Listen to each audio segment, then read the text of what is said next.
So yun na nga, literal ngang taga La Union kami at mismong taga dito nga rin kami banda, pero hindi man lang kami magawi-gawi dito, ay naapo.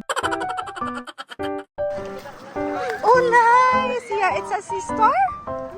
Wow! Oh joke, sister talaga siya oh! Daddy, it's a toy. Oh, legit! Ang galing ni Arkidan! It's a toy. Ay! Ayan, sa sobrang linaw, ayan, ang dami nilang, ba to? Hermit crab ba yan?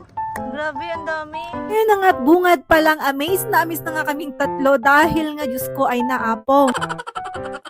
Ma-explain na huli na naman kami sa balita kung gaano kaganda nga itong Imoque Island. At pagbungad pa lang namin, ayun nga't meron na nga nakita si Arkidandan na sea star. Sobrang linis ng tubig, literal na nakikita mo nga yung mga bato sa ilalim. Pero yung hindi ko nga napaghandaan dito ay yung tsinelas ko ay naapo. Nakasandal nga ako at hindi ko naman alam na ganito nga pala dito. Kung maglalakad kang nakapaa ay sigurado ay sugat-sugat na nga yung paa mo. Kaya naman ang ending ayun, kawawa nga yung sandal ko. Pero ganun pa man na kawawa man yung sandal ko, pero yung experience na pagpunta namin dito ay sulit na sulit. Talaga namang wala akong masabi kundi nga napakaganda. So ito, at mayroon nga silang 3 lagon dito banda, pangalawang lagon na yata ito. Gatni ay naapo bumabanda kay taga Baguio. Literal yung mga taga Baguio nandito na nga sa baba. Andito na sila sa may kapudutan, kaya naman yung mga kasama namin dito ay mga taga Baguio din.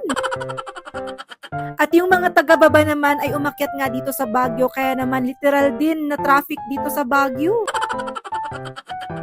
Meron pa silang si urchin na napaglayo. Kutida mo. Kutida, oh. Sa sobrang linaw ng tubig at malinis nga dito, kaya ayan lumalabas nga yung mga lamang dagat ay naapo nagaduda. Meron silang nahuli dyan na sea urchin, starfish, mga isda, ang dami. Literal na nakikita mo sila dito. Wow! Grabe ang view! Sobrang ganda. Oh. Ito na yung sa may labas na ng lagoon. Ayan.